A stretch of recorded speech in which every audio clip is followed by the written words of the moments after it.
विभूतिपादा विभूतींचं वर्णन करतच विभूतिपाद संपला. म्हणजे संपला म्हणजे कुठं असं संपल्याचा उल्लेख असा नाहीये, परंतु पहिल्या विभूतिपादात तिसऱ्या विभूतिपादाचा संबंध कैवल्यपादामध्येही आला आणि तिथेही विभूतींचं किंवा सिद्धींचं वर्गीकरण केलं.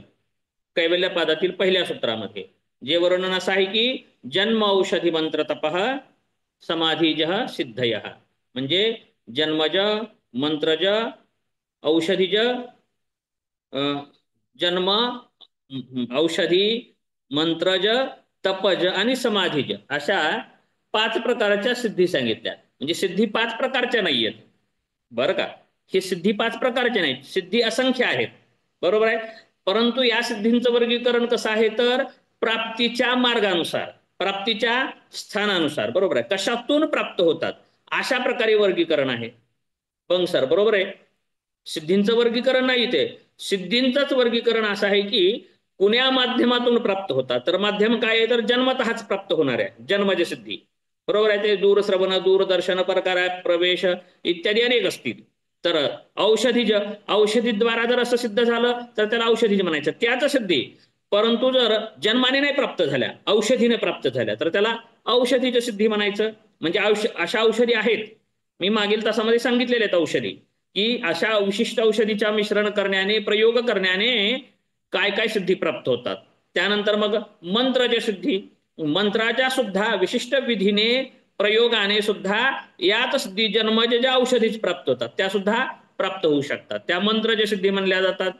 आणि जन्म नाही, मंत्र नाही, औषधी नाही, परंतु जर तपाद्वारे जर सिद्धी प्राप्त झाल्या असते तर त्याला तपज सिद्धी म्हटल्या जातात. त्यानंतर आणि जन्म, औषधी, मंत्र किंवा तप नाही तर समाधीद्वारा, समाधी म्हणजे संयमाद्वारा, ज्या की विभूतिपादामध्ये वर्णन केलेले आहेत त्याला समाधीची सिद्धी म्हणायच्या. अशा प्रकारचं पहिलं सूत्र होतं, जन्मज, औषधीज, मंत्रज आणि तपज आणि समाधीज अशा प्रकारच्या 5 प्रकारच्या सिद्धी सांगितल्या गेलेल्या आहेत. हे इथपर्यंत झालं. तर आता पुढील दुसऱ्या सूत्रामध्ये काय सांगतात, जात्यंतर परिणाम हा प्रकृत्या पुरात, जाती अंतर परिणाम, बरं का, जाती अंतर परिणाम हा प्रकृत्या पुरात काय आहे तर याचं तात्पर्य आहे, मागील सूत्रामध्ये थोडी प्रस्तावना केली होती, मागील पाठामध्ये प्रस्तावना थोडीशी केली होती की जात्यंतर म्हणजे शरीराचं अवस्थांतर परिणाम, शरीराचं अवस्थांतर परिणाम होणे. मग शरीराचं परिवर्तन, परिवर्तन म्हणल्यानंतर मग आता विविध पुस्तकाचं थोडस इथं पाठभेद सांगतो किंवा विचारभेद, आक्षेप सांगतो याबाबत.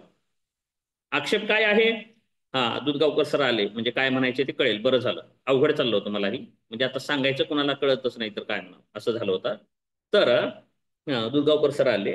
तर दुसरं जे सूत्र आहे विभूतिपादाचं, बरं का, त्यामध्ये जात्यंतर परिणाम हा प्रकृत्या पुरात. मग आता दुधगावकर सर तुमच्याकडे जे व्यासभाष्याचं पुस्तक आहे तर ते आर्य समाज प्रभावित आहे पुस्तक, बरोबर आहे, आर्य समाज हो प्रभावित आहे व्यासभाष्य, हो. म्हणून तिथं अर्थ घेतलाय तसा आपण अर्थ सांगायला पाहिजे पुस्तकातलं वाचून, पण मी तसं न सांगता म्हणून दोन्ही सांगतोय. तर आर्य समाज काय सांगतं, जाती अंतर म्हणजे मनुष्य आहे ते इतर प्राण्याचा जन्म घेऊ शकत नाही, त्याने वर्णन केलंय तसं योग प्रकाश मध्ये. आणि पुढील एका सूत्राला तर म्हणलं की भाष्य प्रक्षिप्त आहे. हम्म बरोबर आहे, पुस्तक वाचलं हम्म असेल तर तुम्हाला कळेल. तर हम्म भाष्यकारांनी काय म्हणलं, म्हणजे अर्थकारांनी काय म्हणलं, नाही याच्यावरचं जे भाष्य आहे ते प्रक्षिप्त आहे. परत अवतरणिका सुद्धा काय आहे, प्रक्षिप्त आहे. मग विषय संपला, हम्म बरोबर आहे. हम्म. हो. बापच म्हणला नाही तर श्राद्ध कशाला घालायचे. बापच म्हणायचं नाही, श्राद्ध घालायचा प्रश्नच नाही. तर त्यामुळं विशेष इथे समजून घेण्याची गोष्ट आहे. त्यामुळं एखादी कोणतं तरी पुस्तक पाहून निर्णय घेणं हे योग्य नाही, बरं का. एखादी पुस्तक, कारण आपण कोणत्या प्रभावाने लिहिलेलं पुस्तक आहे हे आपल्याला कळायला पाहिजे, कारण आपण योगाचार्य आहोत, आपण म्हणजे योगदर्शनाचे आचार्य होतो म्हणल्याला आपल्याला तात्विक गोष्टी कळायला पाहिजे, बरं का, तात्विक भेद कळायला पाहिजे. कारण मी जर कोणत्या विशिष्ट संप्रदायाचा जर असेल तर माझ्या बोलण्यामध्ये तो परिणाम दिसून येतोच, बरोबर आहे. परंतु प्राध्यापकाने, शिक्षकाने किंवा वैज्ञानिक पद्धतीने अभ्यासकांनी मात्र कोणत्याच पद्धतीचा आपल्या मनावरती पगडा असता कामा नये. याला काय म्हणलं आहे संशोधन पद्धतीमध्ये? तुम्ही नाही सांगायचं सर. संशोधन पद्धतीमध्ये याला काय म्हटलेलं आहे? आदर्श संशोधकामध्ये काय गुण असला पाहिजे? याला काय आहे? पूर्वग्रह नसला पाहिजे सर. पूर्वाग्रह नसला पाहिजे. बरोबर आहे. उदाहरण असं की विवेकानंदांचा एक विषय होता म्हणे, जर मनाने जर आपण एवढं इच्छाशक्ती जर केली तर पर्वत सुद्धा आपण हलवून दुसरीकडे ठेवू शकतो म्हणे. असं आकाशवाणीवरती विदेशी माणूस ऐकत होता म्हणे. असं होत आहे का? जर मन इच्छाशक्ती जर एवढी प्रबळ असेल तर पर्वत सुद्धा इकडचा तिकडे होऊ शकतो म्हणे क्षणात. मग त्याने डोळे झाकले, हो हो असं असं म्हणलं म्हणे. नाही झालं, लगेच डोळे उघडले नाही, हसला म्हणे खदखद. मला माहित होतं होणारच नाही, म्हणजे त्याच्या मनाला माहिती होतं, मग त्यानं मनाने इच्छा केलीच नाही ना. बरोबर. ह्याला म्हणायचं पूर्वाग्रह. बरोबर. त्याच्या मनाला आधीच आग्रह होता की असं होणं शक्य नाही, परंतु ज्या मन एवढं प्रबल अवस्थेला पोहोचतं त्यावेळेस काही पण व्हायचं. राईचा डोंगर पर्वत राई असं होऊ शकतं. हे आपल्याला सिद्धीच्या वर्णनामध्ये आलेलं आहे. परंतु आर्य समाज मताप्रमाणे ते त्यांच्या पद्धतीने ते नाही, त्यांच्या संप्रदायाशी एकनिष्ठ आहेत. बरोबर आहे.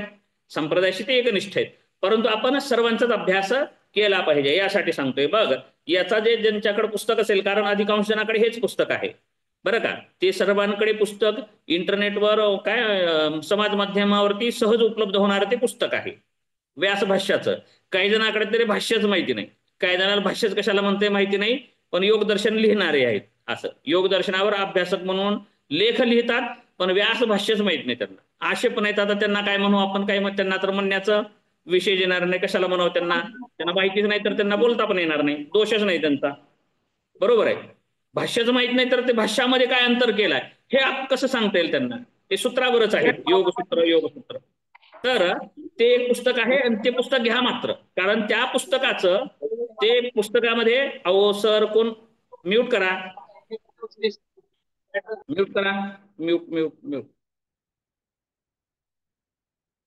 हां केले, ठीक आहे. तर काय सांगत होतो, तर मात्र ते पुस्तक घ्या ज्यांना योगदर्शनाचा अभ्यास करायचंय.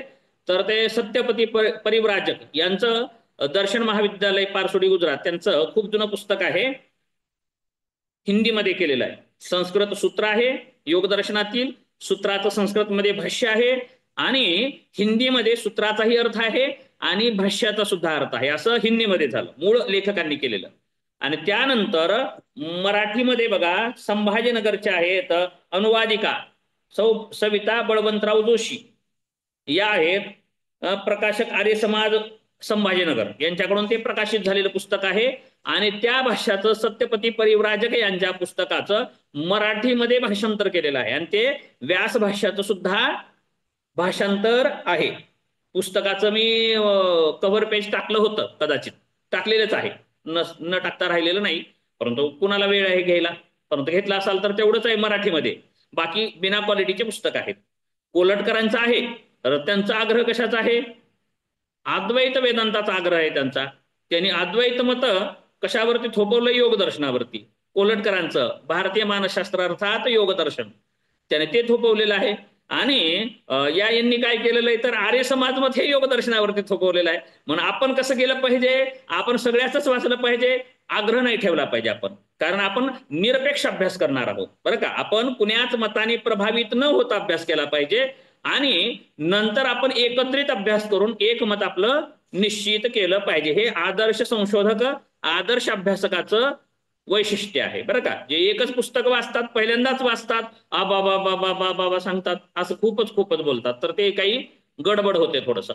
असो बरं का. मला तर पुस्तक पहिल्यांदा वाचल्यानंतर बरं वाटलं, दरवेळेस पुन्हा वेगळं पुस्तकच बरं वाटतं. दुधगावकर सरांनाही तसंच वाटतं, हे पुस्तक नाही, ह्याच्यापेक्षा हे चांगलं आहे, ह्याच्यापेक्षा हे चांगलं आहे. त्यामुळं अभ्यासकांनी सतत वाचनामध्ये बदल करत राहिला पाहिजे. एवढं झालं. आता काय सांगत होतो मग? तर यांनी केलेला अर्थ सांगतो, सहज उपलब्ध आहे पुस्तक, हे मात्र घ्या मराठीमध्ये असल्या कारणाने. काही जणांना हिंदीमध्ये कळत नाही.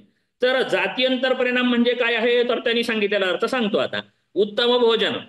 बघा की योगामध्ये असं घालावं तरी कसं दुधगावकर सर? पहा, जात्यंतर परिणाम हा प्रकृत्या पुरात. या सूत्राचा अर्थ त्यांनी कसा केलेला आहे? उत्तम भोजन, औषधांचे सेवन, योगाभ्यासाच्या अनुष्ठानाने शरीर पूर्वीपेक्षा अधिक स्वस्थ बलवान होते व रंग रूप आकृतीमध्येही विशेष परिवर्तन होते. हा म्हणजे जात्यंतर परिणाम आहे. मग हे पतंजलींनी का सांगायची गरज पडली असेल बाबा? मला तर कळत नाही. त्यांनी ते अर्थ केलेला आहे. असा अर्थ काय गरज आहे बा? ही कैवल्य पाद चालू आहे, बरोबर आहे. आणि अगोदरचं सूत्र काय आहे? तर सिद्धींचं वर्णन करणार आहे, बरोबर आहे. जन्मज औषधीचे मंत्राची तपज आणि समाधीची सिद्धी. आणि इथे काय औषधाने आणि व्यायामाने, चांगलं जेवण करण्याने शरीर स्वस्थ होतं. आणि आता मग भाष्यकारांनी सांगितलं, तर त्या भाष्यकाराच्या अर्थाला काय केलं आता त्यांनी? म्हणे की 10 वर्षापूर्वी व्यक्ती असा होता, 10 वर्षानंतर त्याच्यामध्ये परिवर्तन होतं. कॅमेरा चालू करा ना सर. 10 वर्षाने त्याच्यामध्ये परिवर्तन होतं. लहानपणी एवढा एवढा दिसत होता, मिशा पण नव्हत्या, दाढी पण नव्हती, आता वेगळा दिसायला लागला. हा म्हणजे जात्यंतर परिणाम आहे म्हणे. आता कसं करावं लागेल हे? मग हे योगाने होतो का? ही सिद्धी आहे का? नाही. परंतु काय म्हणलं आता त्याने? मताचा आग्रह. यातून मला असं जाणवलं की त्यांनी काय केलेलं आहे? मताचा आग्रह त्यांच्या, बरोबर आहे. भाष्यकारांचं त्यांना काही देणं घेणं नाही असं. तर इथं न सांगता म्हणून आता मी वेगळं काय सांगणार आहे? तर जात्यंतर परिणाम म्हणजे असा एक परिणाम आहे की प्रकृतीच्या परिवर्तनाने, प्रकृतींच्या परिवर्तनाने योग्याचं शरीर, इंद्रिय आणि चित्त याची जातीमध्ये परिवर्तन होतो. हे इतर भाष्यकार अभ्यासकांनी लिहिलेलं सांगतोय. काय? अगोदर ते सांगितलंय मी तुम्हाला. औषध, भोजन, जेवण, वय झाल्याने वाढ होते, तो जात्यंतर परिणाम म्हणलेला आहे. परंतु योग्य काय मत आहे? तर प्रकृतीच्या परिवर्तनाने, बरं का, योग्याचं शरीर, इंद्रिय आणि चित्त यांच्या जातीमध्ये परिवर्तन होतं असं सांगितलेलं आहे, बरं का. म्हणजे हा परिणाम आहे. कशाचा परिणाम आहे? जात्यंतर परिणाम हा प्रकृत्यापुरात, प्रकृतीच्या परिवर्तनामुळे, प्रकृतीच्या परिवर्तनामुळे जातीअंतर हा दोष परिणाम दिसून येतो. जातीअंतर, जातीअंतर म्हणजे समजा उदाहरणार्थ काय म्हणू? स्त्री आहे त्याचा पुरुष झाला, बरोबर आहे. त्यानंतर जो बारका खुजा आहे तो उंच झाला हनुमंतासारखं, बरोबर आहे. जलधीला अंग गई अचरज नाही, असं काहीतरी आहे ना, बरोबर आहे. अति झाले, परत पुन्हा काय झाले? मोठं होतं. ते कसे झाले? अत्यंत सूक्ष्म, अति बारीक होणं, हा जात्यंतर परिणाम आहे. परत आपण पाहू, बरोबर आहे. मनुष्य आहे तर ते पशुचं स्वरूप धारण करणे, पशुचं स्वरूप धारण करणे, असं ऐकलंय का कधी? योगी वेगवेगळ्या रूपामध्ये विचारणा करतात. हरणाच्या रूपामध्ये, हरण हरणी एक पाहिले महाभारतामध्ये, कोणी पाहिलं असेल तर कथा, बरोबर आहे. ऋषी फिरत होते, कोणते तरी होते, जाऊ द्या. अशा अनेक सांगितल्या जातात गोष्टी, म्हणजे जात्यंतर परिणाम, बरोबर आहे. हा जात्यंतर परिणाम आहे. परंतु आर्य समाजाला तो मान्य नाही. त्यांनी मग त्याच्यासाठी तर्क दिलेत, बरं का. त्यांची तर्क वाचा मात्र. त्यांनी दिलेले तर्क सुद्धा वाचा, नक्की वाचा. काय सांगितले त्यांच्या ठिकाणी त्यांचा तर्क आहे. आपण सगळेच अभ्यास केला पाहिजे, कारण आपण कोण आहोत? विद्यार्थी आहोत, आपण साधक आहोत. आपण सर्वच ग्राह्य केलं पाहिजे. कळालं? पहिलं सूत्र काय होतं? जन्मौषधी मंत्र पहा, समाधीजः सिद्धयः. त्यानंतर मग काय सांगितलं? जात्यंतर परिणाम हा, जात्यंतर परिणाम हा प्रकृत्या पुरात, प्रकृतीच्या परिवर्तनाने जातीमध्ये अंतर होतं. म्हणजे प्रकृतीच्या काय बदलण्याने जातीमध्ये सुद्धा बदल करता येतो. ठीक आहे सर, हा, शंका आहे सर. घ्या की शंका, चांगली गोष्ट सर, आहे. तुम्ही ही प्रकृती म्हणायला लागलात, हे थोडं एक्सप्लेन करा सर. प्रकृतीच्या परिवर्तनाने म्हणजे काय? आता पुढील सूत्रामध्ये कळणार आहे ते. या ठिकाणी प्रकृती म्हणजे नेमकं काय सांगायचं आहे? हो हो सांगतो, सांगतो त्याबाबत. बरं झालं विचारलं. ठीक आहे. हम्म.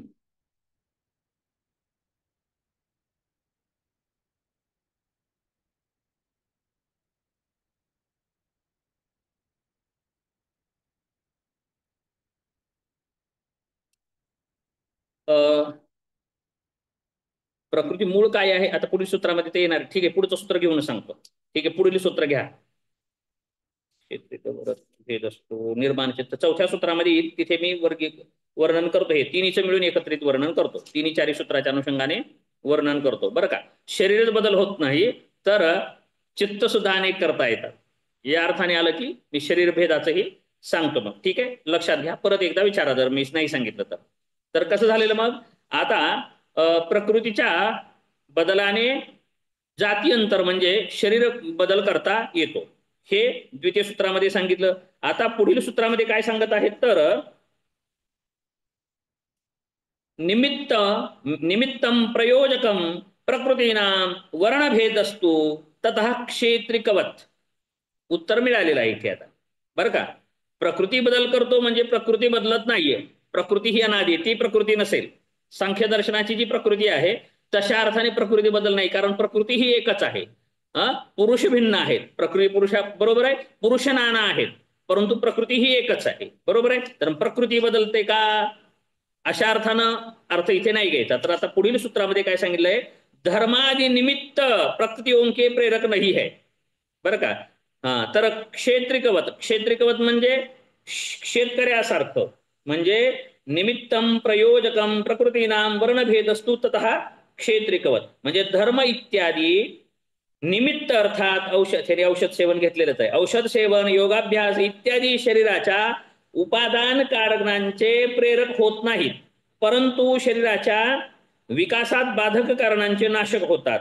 जसे कृषकाप्रमाणे शेतकऱ्याने जल अन्य स्थानी घेऊन जाण्यासाठी बनवलेले बांध इत्यादी बाधकांना तोडल्याच्या नंतर म्हणजे एका वाफ्यातून दुसऱ्या वाफ्यामध्ये पाणी नेण्यासाठी शेतकरी काय करतो, दार धरायचं म्हणतात आमच्याकडे बघा. दार धरणं म्हणजे पाणी असं एका लाईननं जात असतं, वाफे केलेले असतात, इकडून इकडे पाणी घालायचे. काय करतो मग, उचलून पाणी निघतो का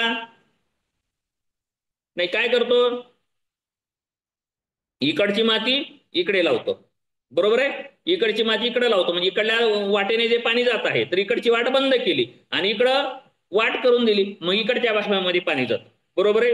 परत पुन्हा इकडचं पाणी उचलून न नेता आता तिकडे न्यायचंय, तिकडे करतो. अशाच प्रकारे धर्माधी बरं का, धर्माधी निमित्तम प्रयोजकम प्रकृतीनाम वर्णभेद असतो ततः क्षेत्रिकवत म्हणजे धर्मादी यामध्ये काय झालं, धर्म इत्यादी साधन म्हणजे लक्षण.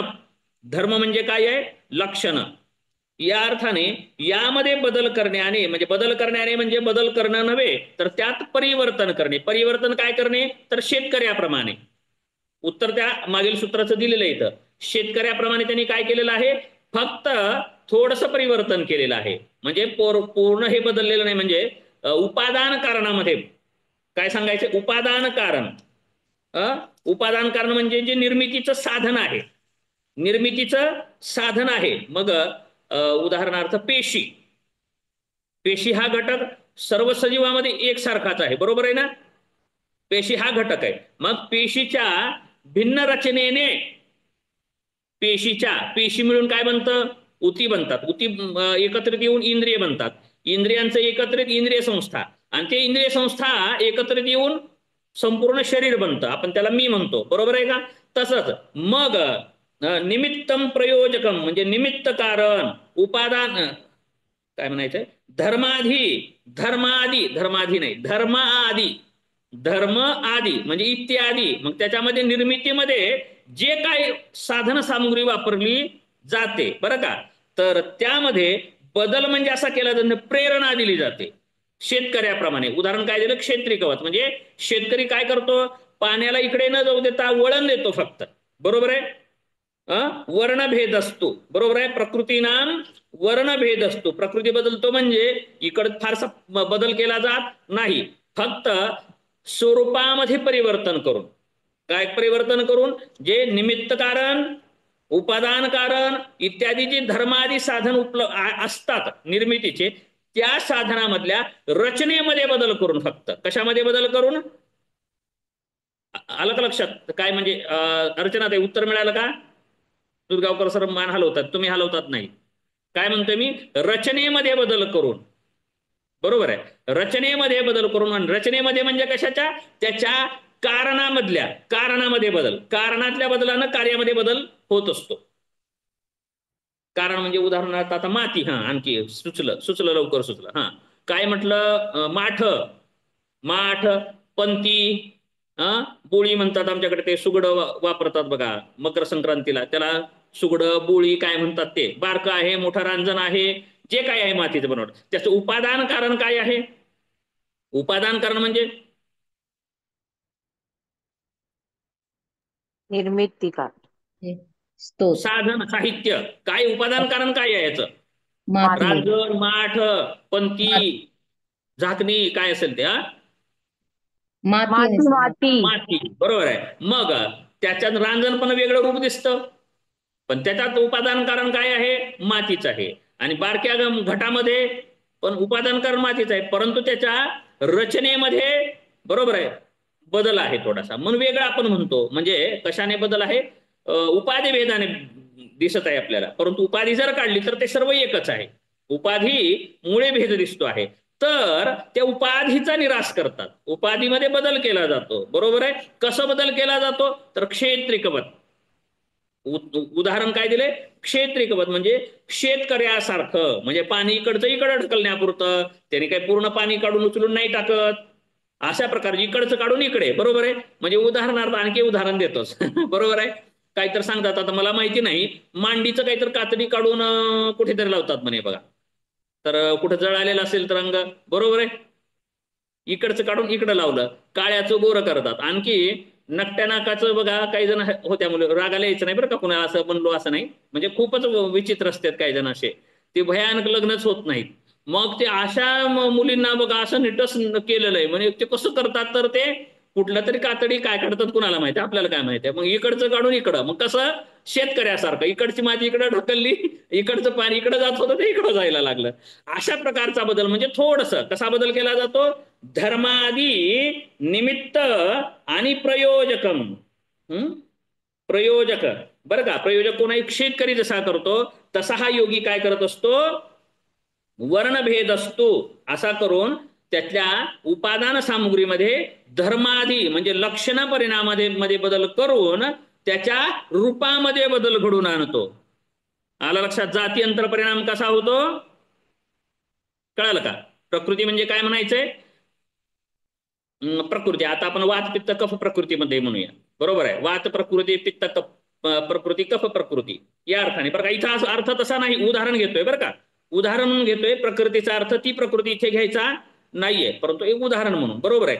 तर आपण आहार विहाराद्वारे प्रकृतीमध्ये जे काही आपल्या बदल घडवून आणू शकतो, किंवा जे पूर्वीची जी प्रकृती आहे त्याला आपण दाबू तरी शकतो, परिवर्तन म्हणता येणार नाही. त्याला काय म्हणा येईल? जाती अंतर परिणाम. बरोबर. आपल्याला कफ प्रकृती आहे, जर आपण कफकारक आहारच घेतला नाही, कफकारक देश सेवन केला नाही, इत्यादी जर सगळं केलं, तर कफ प्रकृती आपल्या निदर्शनास येणार नाही. असेल, परंतु ती कशी असेल?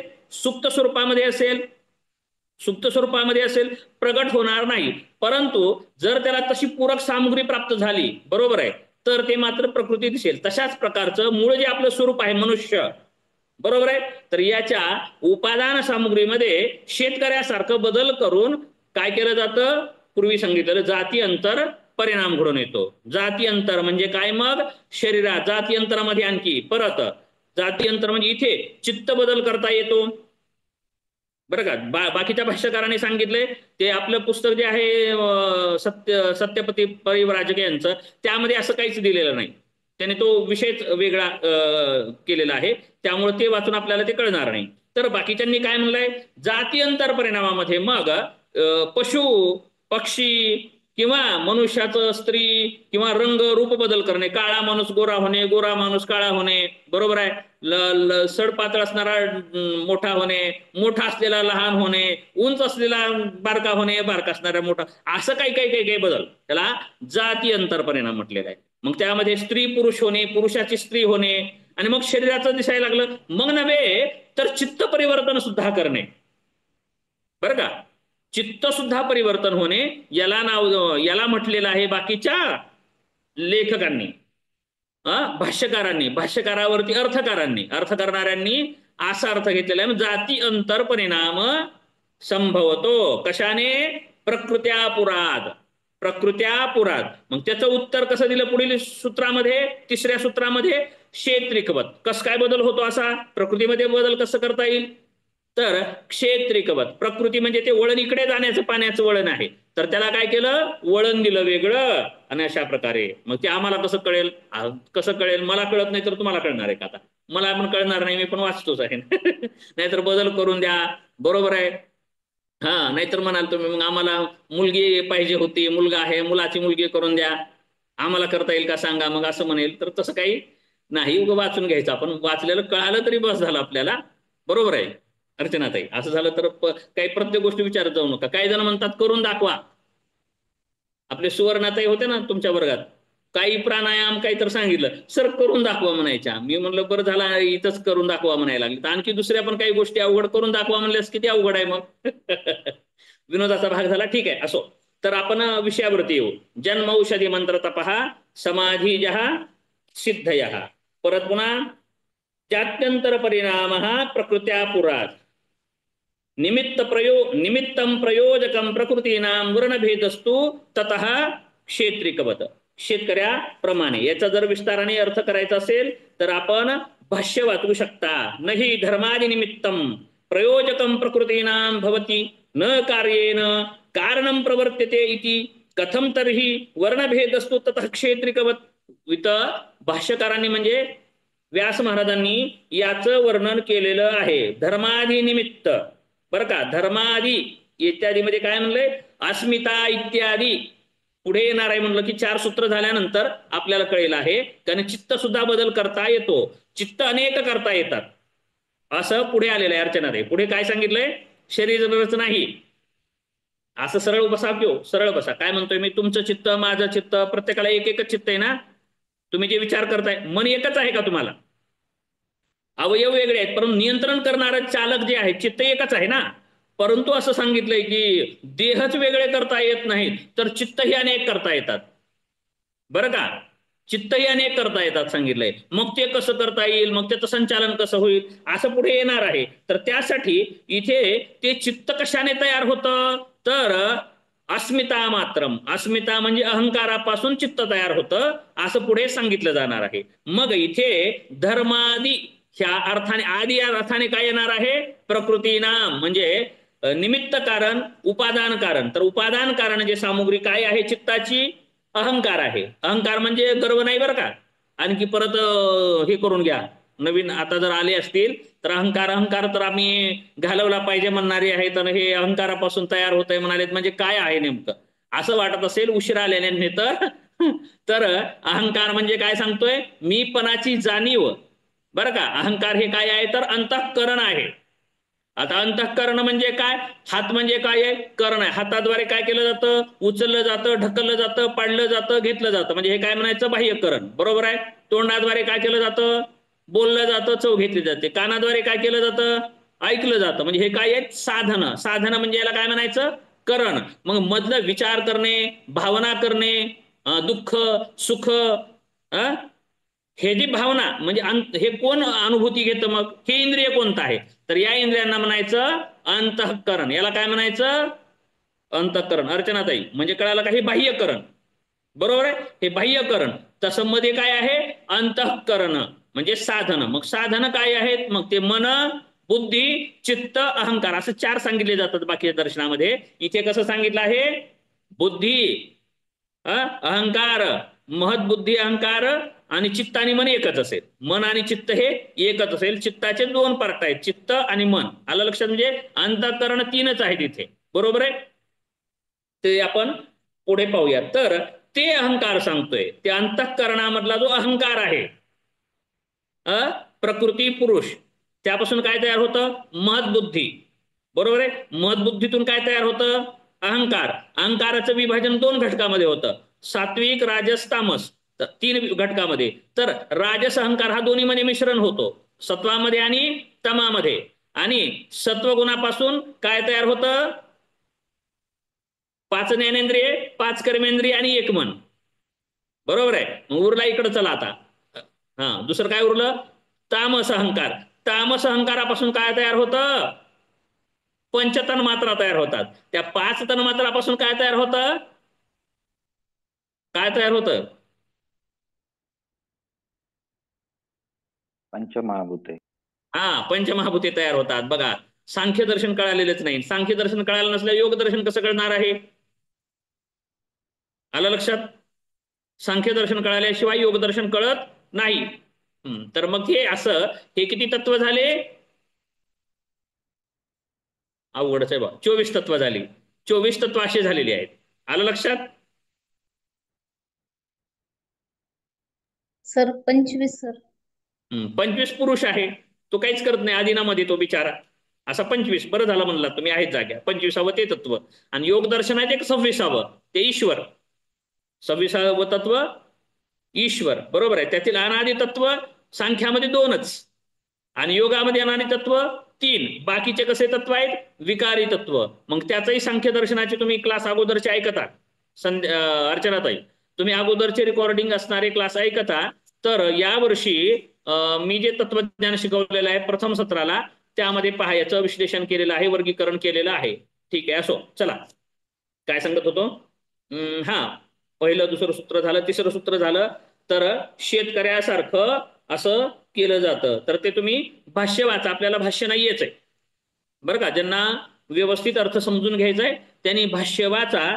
आणि भाष्यातून काही अडचण आली तर मला फोन करा बरं का. मला फोन करा. मी एकट्यासाठी सुद्धा 1 तास, 1.5 तास, 2 तास सुद्धा बोलू शकतो. तर त्यामुळं आपण आता पुढे जाऊया. कारण एकामुळे सगळ्यांना नका त्रास करू. काय गरज आहे? तर पुढे काय सांगतात मग आता?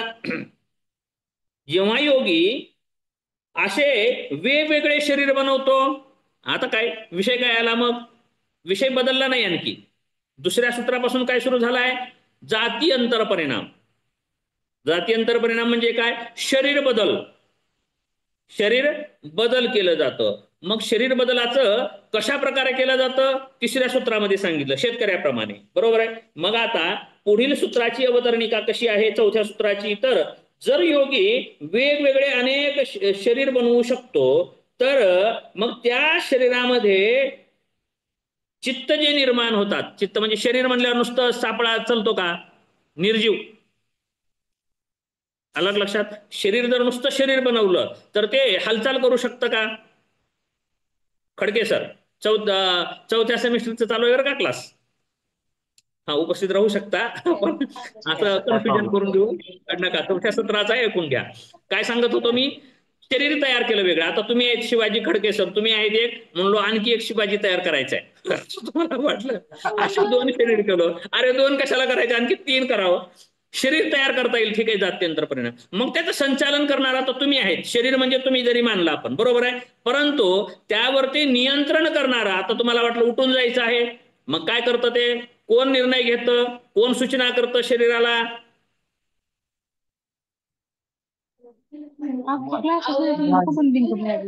मन असेल ना, मन बुद्धी काहीतरी. मन बुद्धी आहे, बरोबर आहे. मग कसं करायचं? तर मन नसेल तर कसं? असा प्रश्न पडला. आता मग जाती अंतर करतात, ठीक आहे. मग चित्त कसं बाबा? मग ते व्यवस्था कशी होईल त्याची?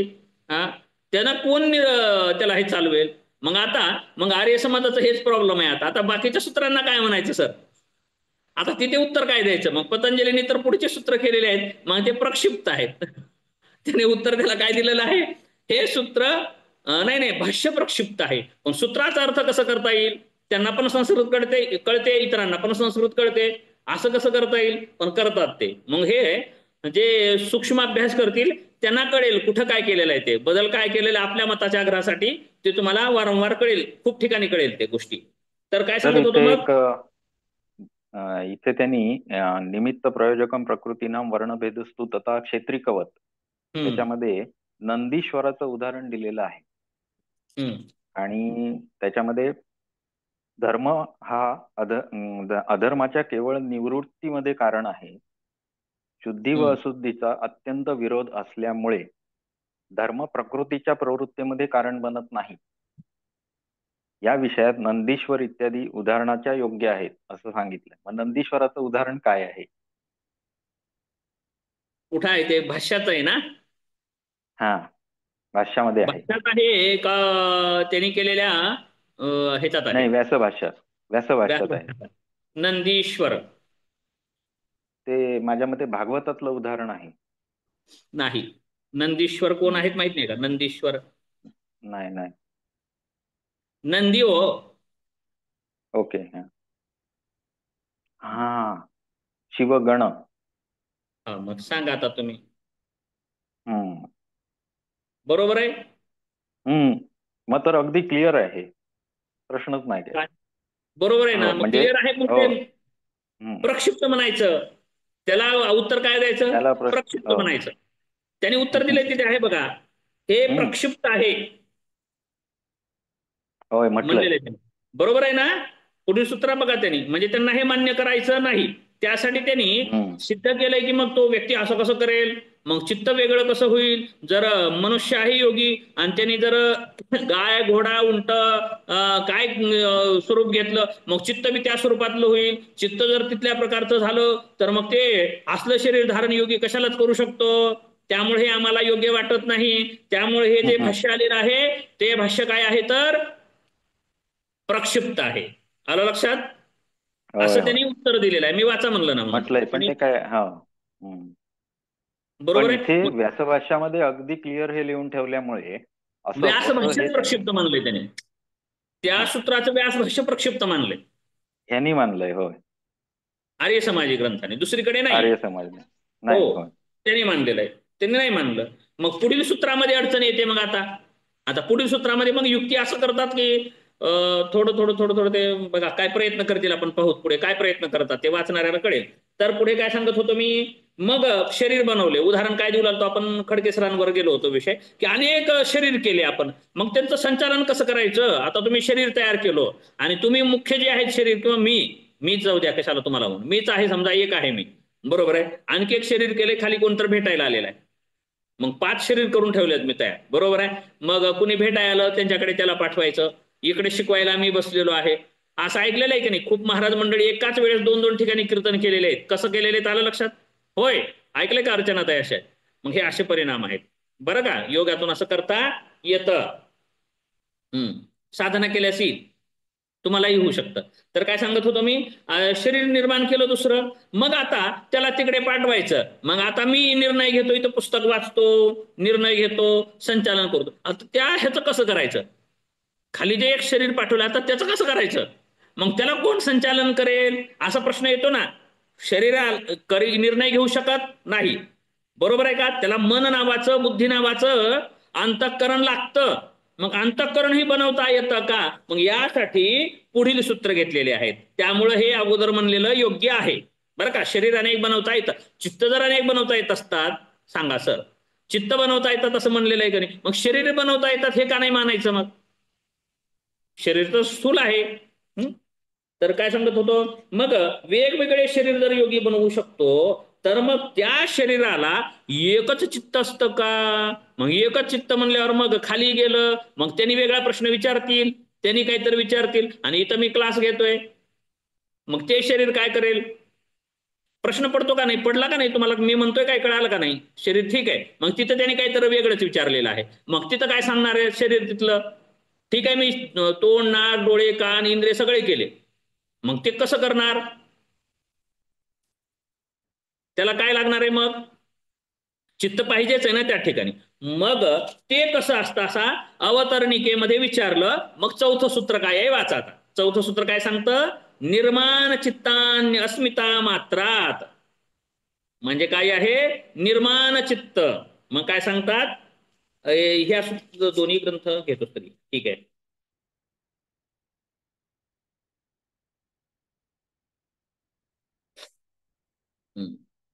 निर्माण चित्तानी म्हणजे विशेष ज्या संपूर्ण चित्तांना औषध मंत्र तप, परत तेच घेतलं, औषध मंत्र तप व समाधीच्या माध्यमाने उत्कृष्ट बनवले आहे.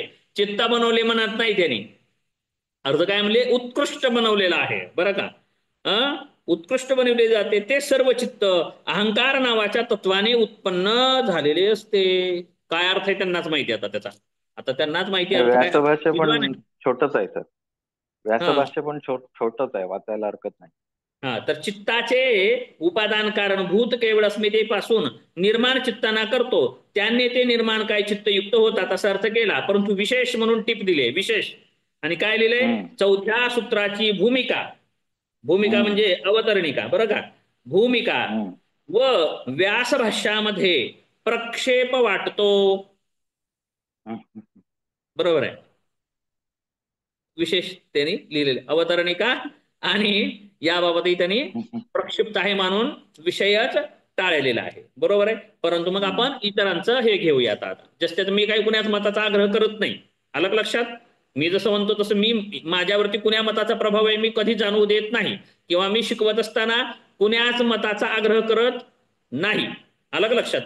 माहिती असेल मी कुण्याच मताचा आग्रह करत नाही, म्हणून मी 4-5 जास्ती गोष्टी सांगायला लागतो. परंतु काय जणाला ते अवघड वाटत असेल तर काय करणार आता. ठीक आहे. असं काय म्हणतोय मी. तर मग चौथं सूत्र अर्चनात आहे, तुम्ही तर लक्ष देताय. तर निर्माण चित्तान्य अस्मिता मात्रात म्हणजे पूर्वोक्त सूत्रात म्हणल्याप्रमाणे काय केलं जातं. अगोदर जसं औषधी मंत्र तप समाधीच्या माध्यमातून जे चित्त उत्कृष्ट बनलेलं असतं त्याचं उपादान कारण काय आहे तर अहंकारच आहे. मग चित्त बनलं जातं. मग चित्त कसं बनवलं जाईल. आता शरीर भेद कसा सांगितला,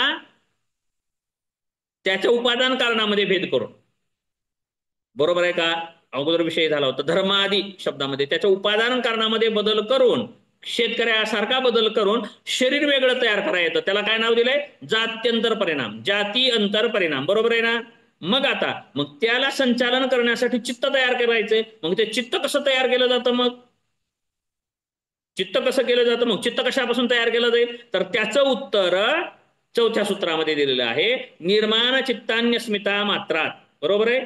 तर औषधी मंत्र तप समाधीच्या माध्यमातून जे उत्कृष्ट चित्त बनतं. उत्कृष्ट म्हणजे सामर्थ्यवान. कसल्या सामर्थ्यवान. आता तुम्हालाही चित्त बनलेलं आहेतच आहे, पण आपल्या चित्ताने करता येतं का काही. होय. इतर चित्तामध्ये तुमच्या प्रवेश मी करतो. तुम्ही काय बोलत आहेत आता, काय पण बकवास बोलताय, काय म्हणत आहेत तुम्ही मनात, मला कळतंय का. तुम्ही चित्तामध्ये काय विचार करत आहेत, काय बोलत आहेत, मला कळतंय का नाही कळत. मग विषय उत्कृष्ट झालेले नाही. परंतु जे योग साधनेद्वारे किंवा हे जे 5 सिद्धीचे प्रकार सांगितले याद्वारे त्यांनी चित्त उत्कृष्ट बनवलेलं आहे. म्हणजे कसं बनवलेलं आहे, सिद्ध बनवलेलं आहे, सामर्थ्यवान बनवलेलं आहे. असं चित्त कशाने बनतं बाबा. मग हे अशा चित्ताने इतर चित्त जे बनतात ते कशाने बनतात तर चित्ताचं उपादान कारण काय आहे तर अहंकार आहे. मग जे जन्मताच बनलेलं ते चित्त कशाने बनलेलं आहे. अर्चनाताई आता आपल्याला चित्त आहे, तुम्हाला आम्हाला कोणी तयार केलंय का आपोआप नैसर्गिक आलेलं आहे आता चित्त. योगी नाहीत आपण. तर हे चित्त कशापासून बनलेलं आहे आता सांगितलं मी. अहंकाराने. अहंकारापासून बनलेलं आहे. आलं लक्षात. अहंकार म्हणजे काय आहे अंतःकरण आहे. अहंकार म्हणजे काय आहे अंतःकरण. जे पुरुष आणि प्रकृती पहिले 2 तत्व त्यातील प्रकृतीला पुरुषाची साथ मिळाल्यानंतर त्यामध्ये काय होतं सुरुवातीला महत नावाचं तत्व तयार होतं. कशापासून प्रकृतीपासून महत तत्व तयार झालं. महत म्हणजेच बुद्धी. त्यापासून काय तयार होतं पुन्हा अहंकार. आणि ह्या अहंकारापासून बाकीची सृष्टी तयार होते. मग अहंकारापासूनच काय तयार झालेलं आहे चित्त. अलग लक्षात. चित्त कशापासून तयार झालेलं आहे अहंकार या तत्वापासून तयार झालेलं आहे. म्हणजे कार्य चित्ताचं कारण काय आहे अहंकार. अहंकार. कार्य आणि कारण हे पण अर्थ तुम्हाला कळालेला आहे. कार्य म्हणायचं आणि कारण कशाला म्हणायचं. तर मग त्या अहंकारापासून बनलेलं हे चित्त असतं. तर अस्मिता मात्रम चित्तकरण उपादाय निर्माण चित्तानी करोति ततः सच्चित्तानी भवंती. चित्ताचे उपादान कारणभूत जे केवळ अस्मिता अहंकार आहे तो घेऊन योगी निर्माण चित्त निर्माण करत असतो. आणि त्याद्वारेच निर्माण शरीर सुद्धा चित्तयुक्त होत असतं. म्हणजे निर्माण चित्त म्हणजे या चित्तापासून दुसरं चित्त निर्माण केलेलं आहे. आणि अगोदर काय केलंय निर्माण शरीर अगोदर काय केलेलं निर्माण शरीर. आणि निर्माण शरीराला काय दिलेलं आहे निर्माण चित्त. बरोबर आहे. मग त्या आपण मग इथे वेगळं शरीर दुसरं शरीर घेऊन आपण बाहेर फिरून येऊ शकतो असं आपण पाहिलेलं आहे. ग्रंथामध्ये पुराणामध्ये कथा पाहिल्या असतील की आता सध्या म्हणतात बरं का खूप जण सर्पाचं रूप घेतात आणि काही योगी फिरत राहतात आणि जर कुणाला कधी कधी दिसून येतात. बरोबर आहे. आणि ते गायब होतात पुन्हा दिसतच नाहीत असं म्हणतात. आख्यायिका तर ऐकल्या असतील ना. जाऊ द्या आपण आख्यायिका म्हणून त्याला. आज तर ऐकलं असेल. मग योगी साधू गायीचं रूप घेऊन येतात म्हणले ना काही काही जण संध्याकाळी खूप जण तर खूप गावोगाव आख्यायिका अशा आहेत की एक गाय येते म्हणे आणि सगळं चरून चरून चरून जाते कुठेही कुणाच्या शेतामध्ये, आणि ती गायीच्या मागं जर गेलं तर एका डोंगरापाशी जाते आणि ते गायब होते, डोंगरामध्येच प्रवेश करते म्हणे गाय. तर मग एका शेतकऱ्याने असं केलं, त्या गायीच्या शेपटीलाच धरलं. काल परवा दिवशी एका व्यक्तीने मला सांगितलं हे असं असं आमच्या गावाकडे कुठं तर आहे असं म्हणलं. तर मग ते शेपटीला धरलं आणि ती गेली, प्रवेश केली, सोबत तो माणूस गेला. बरोबर आहे. मध्ये गेल्यानंतर बाबा बाबा सोनं सोनं दिसायला लागलं, सगळं सगळं सगळं. एक जटाधारी बाबा बसला होता म्हणे बाहेर तिथे मध्ये, बरं का, एक विश्व होतं म्हणे वेगळं तिथे. मग ते बाबा बसले होते म्हणे दाढीवाले मोठे. मग ते व्यक्तीने काय केलं, आता सगळ्यांना इथं गावाकडच्या कथा आठवतील, जर कोणी आजी आजोबापाशी लोकांमध्ये चर्चा करत बसलं असेल तर, म्हणजे जन्मतात जर इंग्लिश स्कूलमध्ये गेला असेल तर त्यांना काही कळणार नाही, बरं का. पण मग असं झालं, मग त्या बाबांना म्हणलं मग तुमची गाय रोज येऊन आमची इथे चोरून जाते, आमचं शेत उद्ध्वस्त करते, असं तसं म्हणलं. मग ते म्हणले जाऊ दे, आता उद्यापासून येणार नाही गाय म्हणले.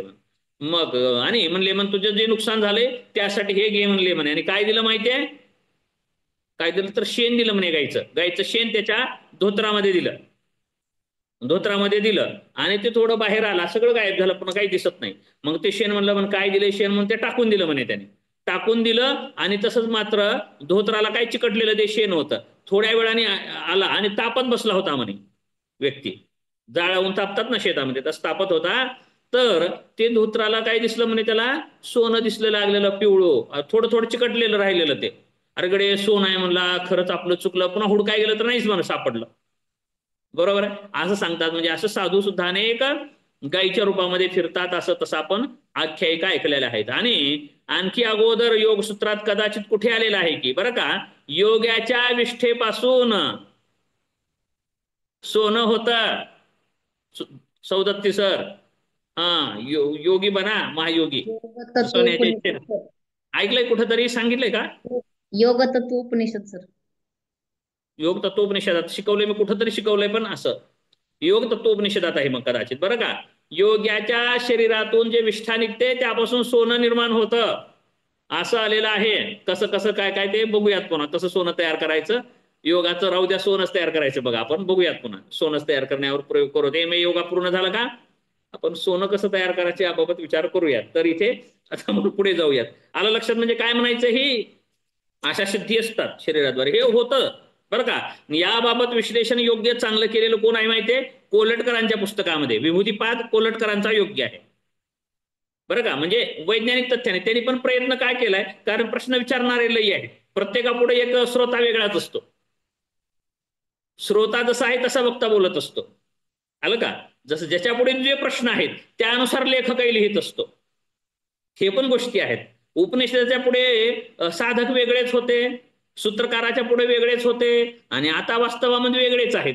त्यामुळे प्रत्येक ठिकाणी वेगळं सांगण्यात येतं. त्याचं कारण हे असं आहे की पुढचा व्यक्ती कोण आहे त्यावर सुद्धा आधारित आहे, त्यानुसारच बोललं जातं. काय सांगत होतो आता आपण, मग निर्माण चित्त कळालं. काय काय विषय झाला आपला, सूत्राची संगती असू द्या, जन्मौषधी मंत्र तपहा, समाधीजः सिद्धयः, 5 प्रकारच्या सिद्धी सांगितल्या. त्यानंतर जात्यंतर परिणाम प्रकृत्या पुराद, प्रकृतीच्या भेदाने काय करता येतं, जाती अंतर म्हणजे शरीर भिन्न तयार करता येतं. ठीक आहे, सूत्राचा अर्थ कळाला. आता पुढे काय जाऊयात. पुढे काय म्हणलं मग, निमित्तम प्रयोजकम प्रकृतीनाम वर्णभेदस्तु तथा क्षेत्रिकवत. क्षेत्रिकवत म्हणजे कृषकासारखं, शेतकऱ्यासारखं, जसं पाण्यासाठी जी व्यवस्था करतो तशाच शेतकऱ्यासारखं चित्त हे शरीर निर्माण करता येतं सांगितलं. मग पुढे प्रश्न येतो, वेगवेगळे शरीर बनवले जातात, मग त्या शरीराचं संचालन करणारं मन कसं असतं, त्या शरीराचं संचालन कोण करतं, मग हा प्रश्न विचारला गेल्यानंतर अवतरणिका त्यासाठी 4थं सूत्र आलं, निर्माण चित्तान्यस्मिता मात्रात. निर्माण चित्त हे अस्मितापासून बनवलं जातं. अस्मिता म्हणजे अहंकारापासून चित्त बनलेलं असतं. कसलं चित्त बनलेलं असतं, निर्माण चित्त.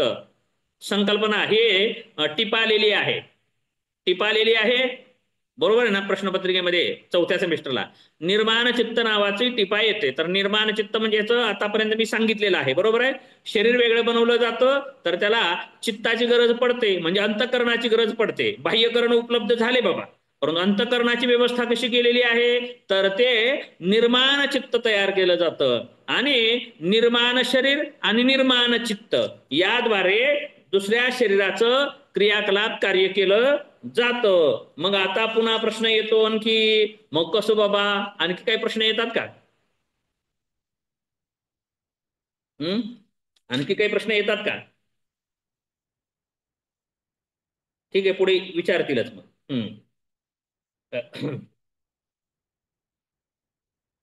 काय काय प्रश्न येतात मग? थोडं थांबायचं, एकच मिनिट बघा बरं, विचार करा थोडं, आता काय अडचण येते?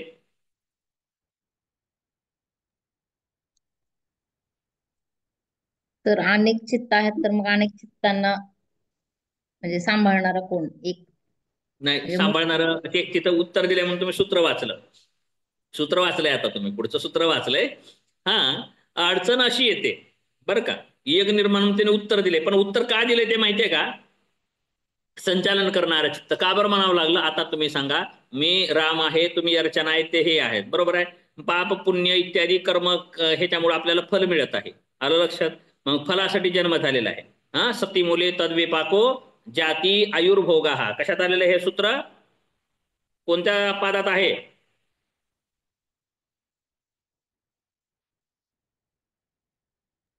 साधन पादामध्ये येतात, दुसऱ्या पादामध्ये. नक्की बघा हो पुन्हा, सर. म्हणजे याचा अर्थ काय आहे? पूर्वकर्मानुसारच काळं गोरं उंच ठेंगू टकलं फिकलं जे काय आहे, जे रंगरूप जे प्राप्त झालेलं आहे, बरोबर आहे. ते कशाने झालेलं आहे? पूर्वकर्माने. ह्याला म्हणायचं जाती. देश, लातूरला कोल्हापूरला कोकणात जन्म होण्याचं कारण काय आहे? मद्रासला तुम्हाला जाण्याचं कारण काय आहे? पूर्वकर्माच्या फलाद्वारे. जाती, देश, काल. काल आपल्याला आयुष्य जाती देश काल काय काय होतं? उत्तर कसं आहे? सती मूले तद्विपाको जाती. चुकलं ना? जाती देश काल समयानं सार्वभौमिक व्रत सांगत होतो मी, सूत्र चुकलं होतं. काय? सती मूले तद्विपाको, त्याच्या विपाकाद्वारे काय प्राप्त होतं? जाती. परत काय प्राप्त होतं? आयु. आयु म्हणजे आयुष्य.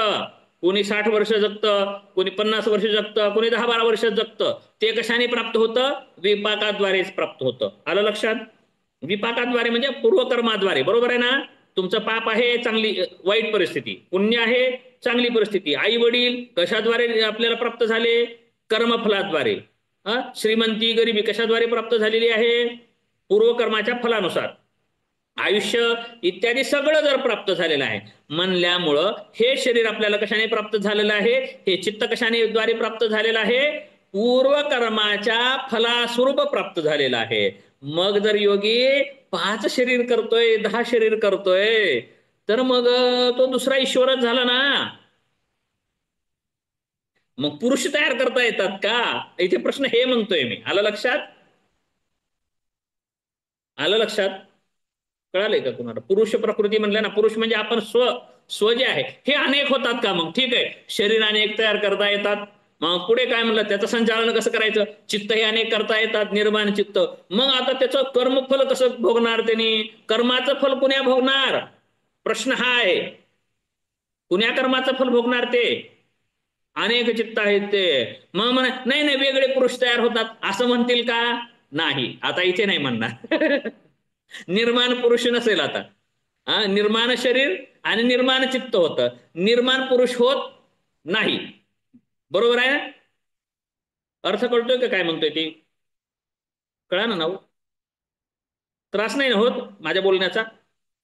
चुकत असेल तर सांगा असं काही, बरोबर आहे ना? मग अनेक पुरुष तयार होतील का? नाही. मग एकच कर्मफल भोगण्यासाठी 5 शरीर केलेले आहेत. मग असं कसं? मग कोणतं शरीर मुख्य फल भोगेल आणि कोणतं काय करेल? मग आलं का लक्षात? मग इथे प्रश्न पडतो. मग त्यावेळेस मग पुढचं सूत्र आलेलं आहे. आलं का लक्षात? असे प्रश्न पडले पाहिजेत.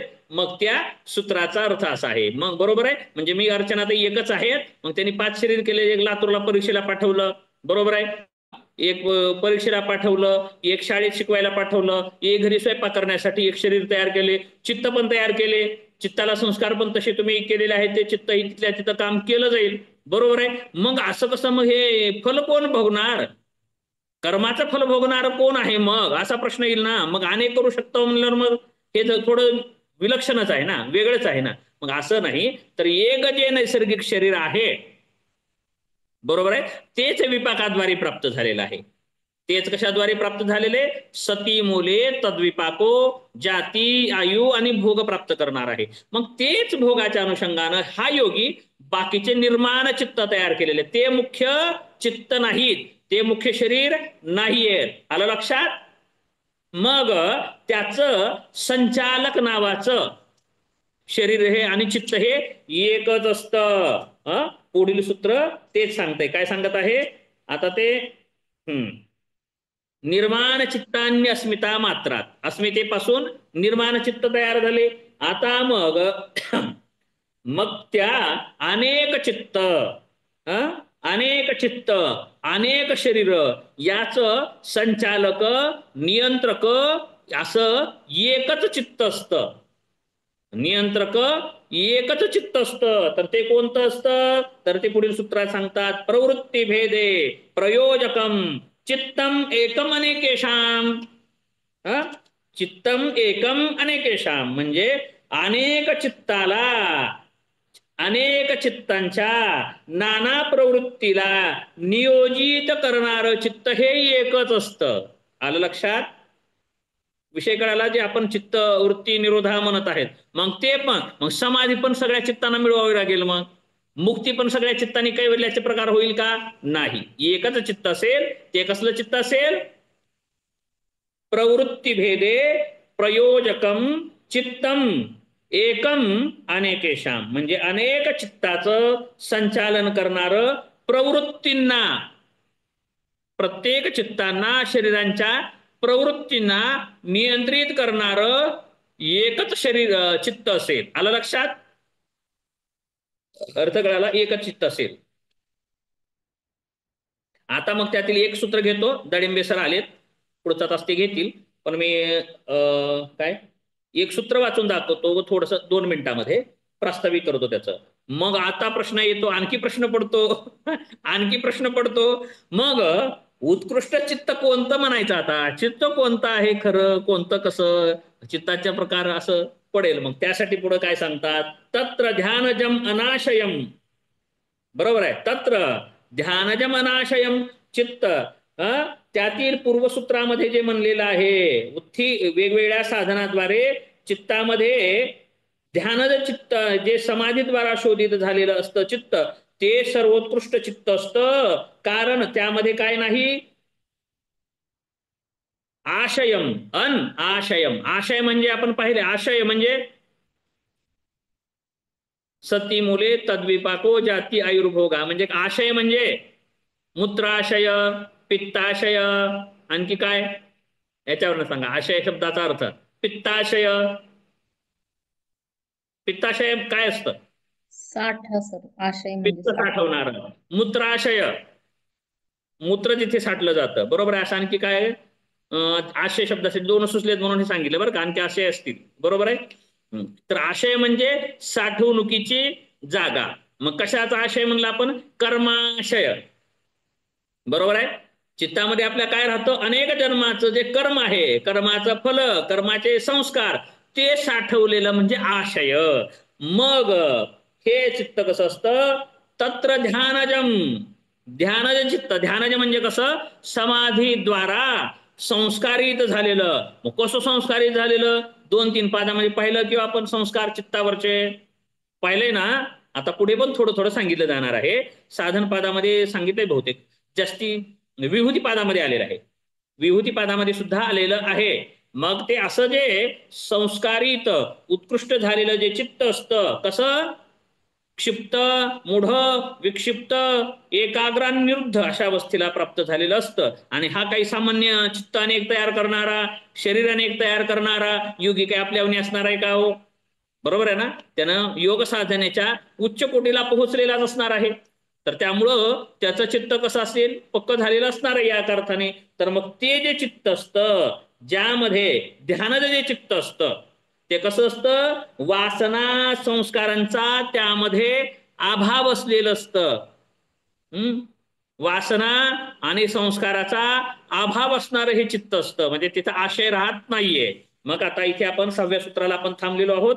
6व्या सूत्रामध्ये आपण थांबून आता उद्याच्या तासामध्ये 6वं सूत्रही पाहू आणि पुढील सूत्रही पाहणार आहोत. मग आता पुढे सांगतात, मग आशय म्हणलं इथून काय पुढील सूत्रामध्ये संगती कशी असणार आहे. आशय म्हणलं की कसला आशय आहे, कर्माशय. मग योग्याचं कर्म कसं असतं, आता प्रश्न पुढे काय येतो, योग्याचं कर्म कसं असतं. मग पातंजल योग दर्शनानुसार कर्माचे प्रकार आपल्याला पुढील सूत्रामध्ये 7व्या सूत्रामध्ये अभ्यासायचे आहेत. मग लोकांचे, इतर प्राण्यांचे, जीवांचे कर्म कशा प्रकारचे असतात आणि योग्यांचं कर्म कसं असतं हे आपल्याला पुढे पाहता येईल यातून. आलं का लक्षात. परंतु संगती सोडू नका. संगती कशी सोडायची नाही, जन्म औषधी मंत्र तपहा समाधी ज्या सिद्धया. इथून म्हणजे सूत्र शब्दाचं तात्पर्य आहे की साखळी कडीला कडी जोडलेली असते. बरोबर आहे, कडीला कडी जोडलेली असली पाहिजे तरच त्याला सूत्रग्रंथ म्हणायचं. म्हणजे एक कडी दुसऱ्या कडीला जोडलेलीच पाहिजे, संबंध दोघाचा आला पाहिजे. दुसऱ्या कडीचा संबंध तिसऱ्या कडीला असला पाहिजे, तिसऱ्या कडीचा संबंध चौथ्या कडीला असला पाहिजे, चौथ्याचा पाचव्याला, पाचव्याचा सहाव्याला, सहाव्याचा सातव्याला. बरोबर आहे. असंच अथयोगानुशासनम या सूत्राचा संबंध शेवटच्या सूत्रापर्यंत सुद्धा साखळीसारखा आला पाहिजे. आलं लक्षात, तरच ते सूत्रग्रंथ आहेत. म्हणून योगसूत्र शिकवत असताना संगती सुद्धा लावणं गरजेचं आहे, त्याचंच नाव सूत्र आहे. ठीक आहे. मग संगती लागलेली आहे का आतापर्यंत, लागली ना संगती, संगती लागलेली आहे. तर मग आता इथून पुढे आपण संगती करत करत करत समन्वय करत आपण, कारण 34 सूत्र आहे, फारसा वेळ नाही, परंतु एका सूत्रालाच वेळ जातो. परंतु वेळ जात नाही आता तुमच्या वर्गामध्ये, तर जाईना गेला वेळ, कोणी काही विचारतच नाही काय करावं. एक सूत्र 2-2, 3-3 दिवस चाललं होतं गेल्या वेळेस, तुम्ही विचारतच नाही. बघूयात विचारले तर. तर आपण अशा प्रकारे योगसूत्राला करूयात पूर्ण.